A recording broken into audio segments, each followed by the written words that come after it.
So this is the commentary on Book 1, Sutra 8 of the Yoga Sutras of Pantanjali, and I've titled this Sutra Illusion. This is a comparative study course by myself, Dr. Lisa Love, involving 3 books. The Light on the Yoga Sutras of Pantanjali by B.K.S. Iyengar, the one by Swami Satchidananda, and the commentary by Alice Bailey called The Light of the Soul.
Setting this aside, let's look at a simple interpretation of this sutra. So here we are reminded once again that yoga in its true form is about discovering who you are and training the mind so that it perceives correctly. That way the mind will be able to give you correct knowledge. But when the mind is not trained correctly, it does not perceive correctly. So misperception, illusion, and erroneous knowledge result. Naturally, this leads to multiple mistaken conclusions regarding the nature of reality, the universe, your identity as a spiritual being, and much more. And to overcome this, one needs to be able to still the mind. And as we will see, one needs a discerning mind, detachment, discipline, the ability to question assumptions, keeping a sense of poise, being able to see holistically, and knowing how to wed the mind with the heart in the right way are also very essential. Quite a list right there. Easy to say, harder to cultivate all the things that I have just spoken of. But this is yoga in its true sense. So let's get into what our 3 authors have to say. And remember, I encourage you to get these books and read their commentaries, because sometimes I am shortening them a lot. And it really is best to see what they have to say and come up with your own summaries. This said, Swami Satchidananda says that misconception occurs when knowledge of something is not based on its true form. And here are some of his key thoughts. Swami Satchidananda gives an example of believing a coiled rope is a snake to illustrate how the mind can misperceive something as not being in its true form. He says, quote, "In the twilight you see a coiled rope and mistake it for a snake. You get frightened. There is no snake in reality. There is a false understanding, but still it created terror in your mind. It is not valid knowledge that creates thought waves, but erroneous impressions also." So we're coming to an understanding that illusion or erroneous knowledge is a way that we are not able to perceive correctly. So we perceive a rope as a snake. And it's important to be able to perceive correctly, to have correct knowledge. But we don't have this whenever we have illusory or erroneous knowledge, which is based on non-fact or the non-real, according to BKS Iyengar. And regarding his key thoughts, Iyengar's interpretation of this sutra is actually very short. A lot of his are very extensive, so it's kind of surprising that this one is very short. He says, quote, "Perverse, illusory, or wrong knowledge is caused by error or misconception or by mistaking one thing for another. It is based on a distortion of reality. Wrong understanding and false conceptions generate wrong feelings and taint the consciousness. This hinders the sadhaka in his efforts to experience the seer and may create a dual or split personality." So this illusion can be in the way that we are not seeing things accurately in the exterior world of the five senses, but it can also be that we are not perceiving things accurately in the realms that you might call the non-real. And we have to move through those non-real realms to get to the reality. And we only do this when we remain the seer. Otherwise, we have these distortions.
So here are some more key thoughts by Alice Bailey. She says that only when we stand within Buddhic awareness or Christ consciousness can we know what is in any man.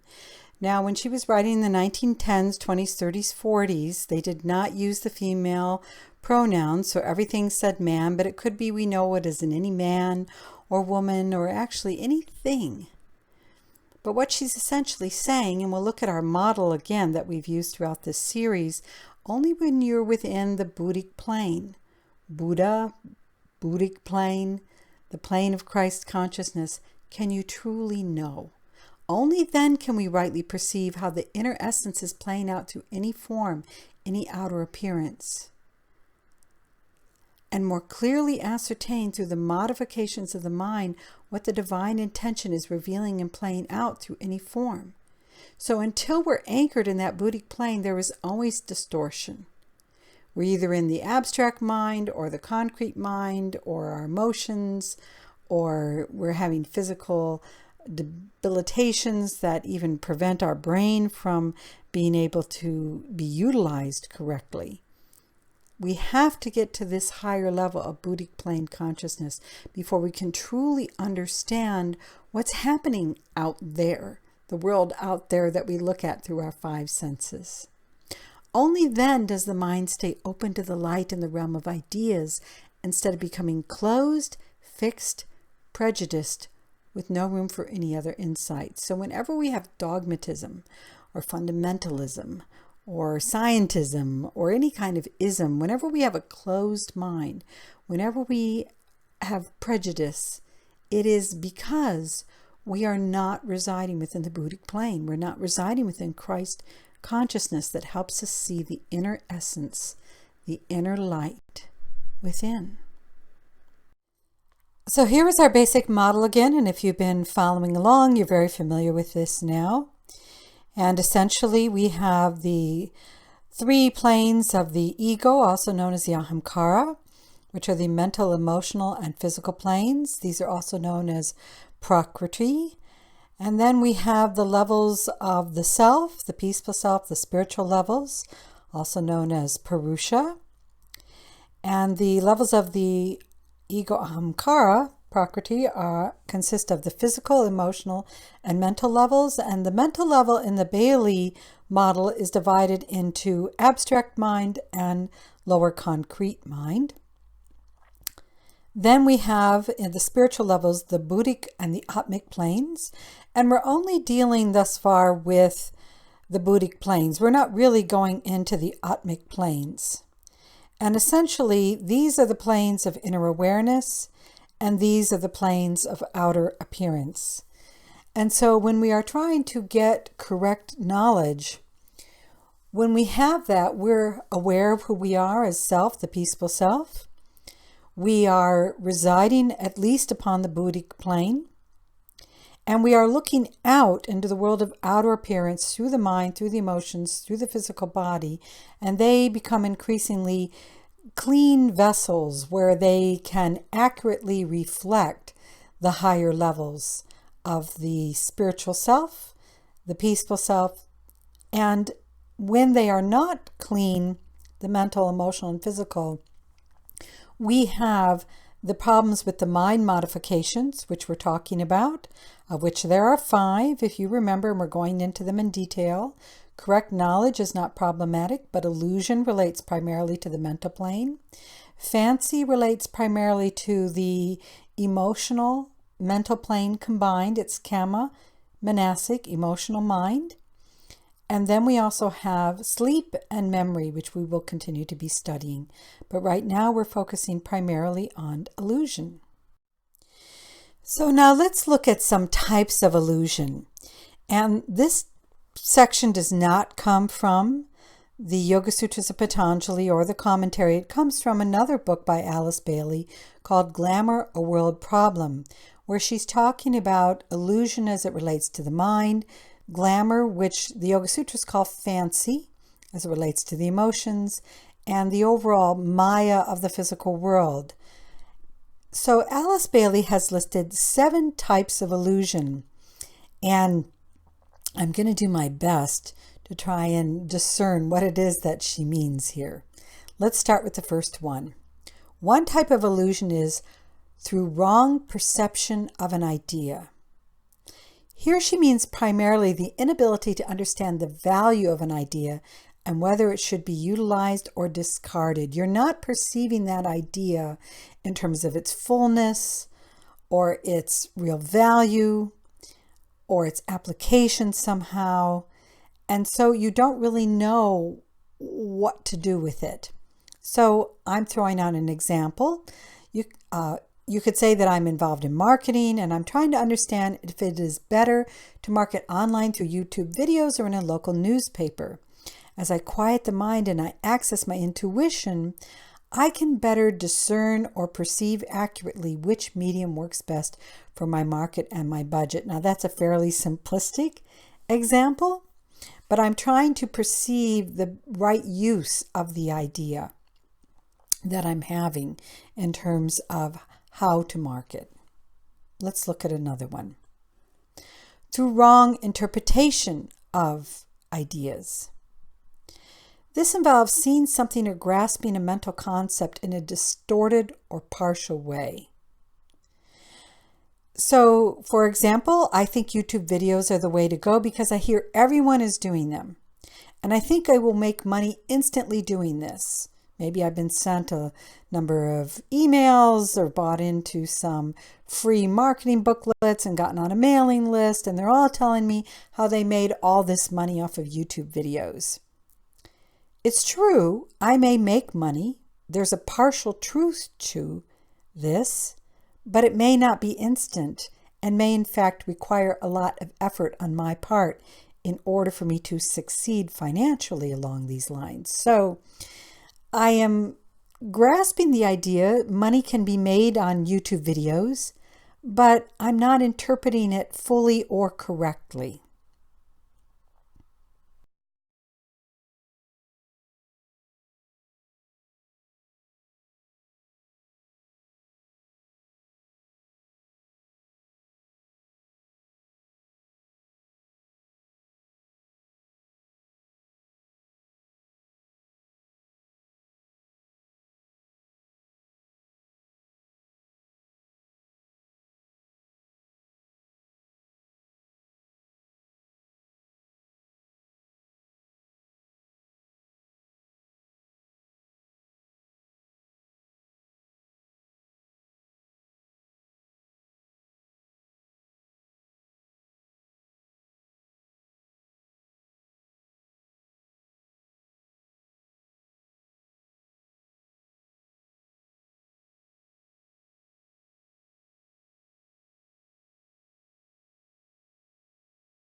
So moving on to more types of illusion. Type 5 is through wrong integration of an idea. This is the tendency to grab onto ideas that have no real use for the person, though they might be useful to another. This is usually a problem for people who want to do too much and become jack of all trades, master of none. This is a problem in terms of marketing, in that if we say that we serve everybody, that doesn't tell anybody who our target market is. But if we are very specific, let's say we are looking for people who are in their 40s, who've had a breakup, who are trying to recover from a divorce that they've had recently in the past year, it's much more easier to find somebody who is within that target market. Here's an example I've given. I have no experience in doing YouTube marketing, but I do it anyway, hoping to save money. It's a good idea, do YouTube marketing, but I'm not integrating it correctly because I may spend a great deal of time and even more money training myself in something I would have been better off delegating out. Now, of course, that depends if I have the resources, etc., to hire somebody else to do it. But knowing, again, how to delegate, knowing what it is that you can do, what others need to do, how an idea fits, who it fits with, these are all important things. There's also through wrong embodiment of ideas, and this is similar to something being a half-truth. We're told to tell the truth, the whole truth, and nothing but the truth, not half-truths and omit things. So here's an example. I'm excited about how YouTube marketing will work. I think it will bring me all the success I need and forget about other marketing avenues. Yes, it brings some success. That's a half-truth. It brings some success, but I would be better off with a more complete marketing plan that I now fail to do because I've put all my eggs in one basket. And finally, through wrong application of ideas. This is the tendency to misapply ideas. Example, I start my YouTube marketing campaign, but I don't really understand how best to set my YouTube videos up. I don't know how to apply it. I am good at driving traffic to my YouTube channel, but when people get there, they find my videos uninformative and boring. So I've got some good ideas, but I'm not applying them correctly. So these are just a few examples of how Alice Bailey talks about illusion in her book, Glamour, World Problem. Illusion is also related to erroneous or incorrect knowledge. And as you can see, to break through illusion, we need to cultivate more the intuition on the Buddhic plane, which only happens when we have a clear, logical, and reasonable mind. Now we're going to practice penetrating illusion. And with all of these sutras, I'm developing a meditation video that you can follow. This one is called Penetrating Illusion. Please find that separate video and follow it as often as you need to. And you're encouraged to practice it on a daily basis for 1 week during your study of this sutra. If you are working directly with me in the study of the Yoga Sutras of Pantanjali, or you're in a course with other people and myself, or you want to get into a course, here are some recommendations as to how to work through the sutras. And these recommendations are followed by information about me and also how to contact me.